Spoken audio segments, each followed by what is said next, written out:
अस्सलामुअलैकुम वरहमतुल्लाहि वबरकातुहू। मैं हूँ आपका प्यारा दोस्त, आपका प्यारा भाई नौशाद पटेल।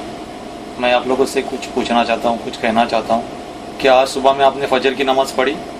उम्मीद करता हूँ आपने पढ़ी होगी। अल्हम्दुलिल्लाह मैंने भी पढ़ी। लेकिन अक्सर क्या होता है, कई दफ़ा हम लोग की नमाज का कज़ा हो जाती है छोटे छोटे रीज़न की वजह से। मैं आपको बताता हूँ, मैं दुबई में पब्लिक ट्रांसपोर्ट की बस चलाता हूँ और बस चलाते वक्त बस में इतनी भीड़ होती है कि मेरी वज़ू होते हुए भी मैं नमाज़ नहीं पढ़ सकता था। कई बार ऐसा होता है कि नमाज का इरादा करता हूँ, एक स्टेशन पे वज़ू करूँ, दूसरे स्टेशन पे नमाज पढ़ूँ, लेकिन नहीं पढ़ता था क्योंकि कंपनी का खौफ, पैसेंजर का खौफ, फ़ाइन मिलेगा उसका खौफ, बस लेट हो जाएगी तो फ़ाइन मिलेगा। लेकिन मेरे दिल के अंदर एक ख्याल आया, मैं जब हमेशा शेख ज़ायद रोड से या कोई हाईवे से गुजरता था तो मैंने बहुत बार देखा कि कुछ पठान लोग, नमाजी पठान लोग, जो सच्चे नमाजी होते हैं वो अल्लाह का खौफ रखते हैं, वो पुलिस का या कोई कानून का खौफ नहीं रखते, क्योंकि कानून तो आपने और हमने बनाया। अल्लाह के कानून से बढ़कर दुनिया में कोई कानून नहीं है।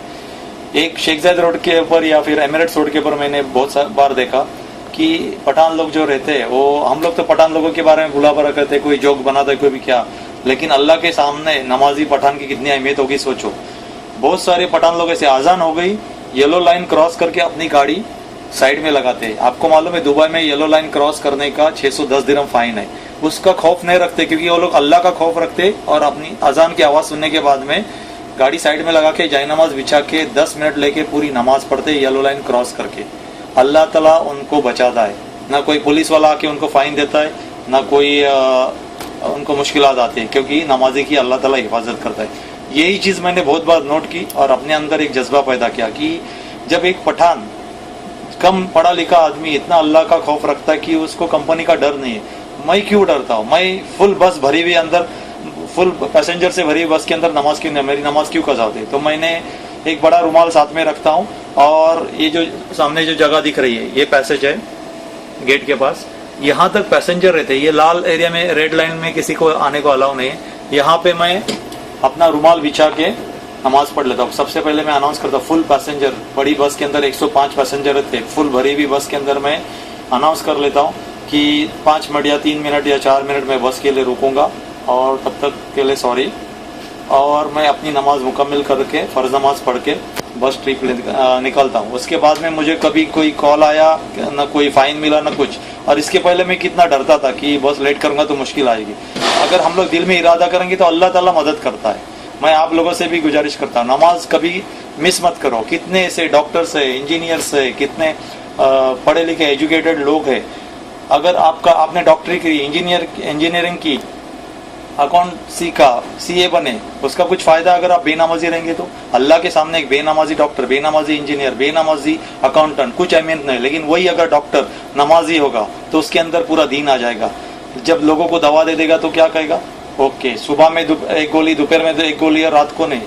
मैं तो कहता हूँ ऐसा संदेश देना चाहिए, ऐसा मैसेज देना चाहिए, फजर के बाद 2 गोली, जोहर के बाद 2 गोली, असर के बाद 2 गोली, ईशा के बाद 2 गोली, मतलब इसमें नमाज का भी मैसेज जाएगा।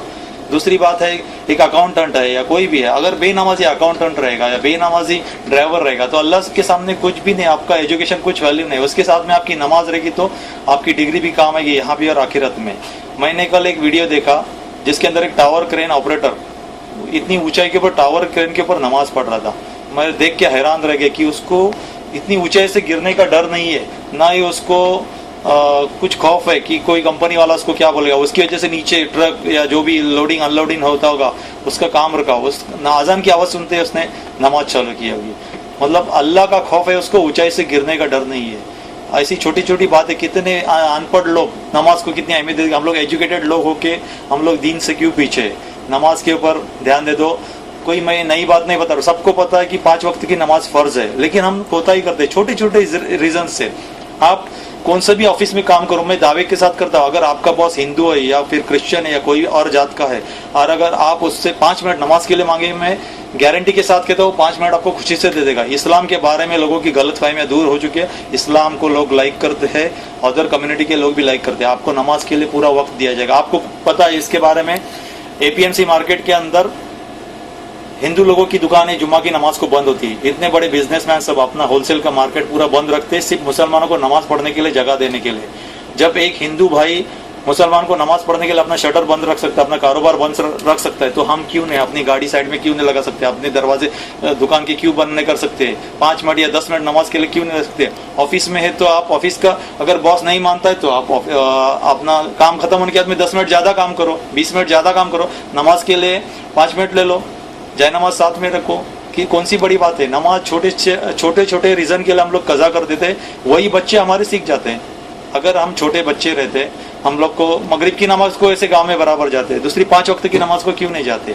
मैं एक बात कहता हूँ कि ज़्यादातर इस्लामिक तालीम से हम दूर रहते जा रहे हैं। बच्चे इंग्लिश मीडियम में पढ़ते, सुबह में फजर के टाइम पे हम लोग उठते, क्यों, नमाज के लिए नहीं उठते, बच्चों को नहलाने धुलाने के लिए, बस तक पहुंचाने के लिए। वही चीज़ अगर पहले बच्चों को उठाओ, नहला धुला के फजर की नमाज से शुरुआत करो और बच्चों को तालीम दे दो कि टीचर से परमिशन लेके बराबर नमाज पढ़ो, तो बच्चे के अंदर पहले से दीन आ जाएगा। वो बच्चा जब इंटरव्यू को जाएगा, अजान की आवाज़ सुनेगा तो पहले इंटरव्यू को जाएगा कि वो नमाज को जाएगा। जब हम अपने कारोबार को अहमियत नहीं देंगे, अल्लाह की बताए हुए रास्ते पर चलेंगे, रसूल सल्लल्लाहु अलैहि वसल्लम के बताए हुए रास्ते पर चलेंगे, तो इंशाअल्लाह हम कामयाब हो जाएंगे। एक छोटा सा मैसेज था, मैं कोई आलिम या मुफ्ती या कोई फिरके का या कोई ये नहीं, आपका एक प्यारा छोटा सा भाई हो, बस एक रिमाइंडर था। बहुत सारी चीज़ें हम लोग शेयर करते हैं, जो हंसी मजाक ये वो तो चलता रहेगा, उसके साथ में अच्छी बातें भी शेयर करना चाहिए। अब मेरी ट्रिप का टाइम हुआ, दुआ में याद करना। अल्लाह हाफ़िज़।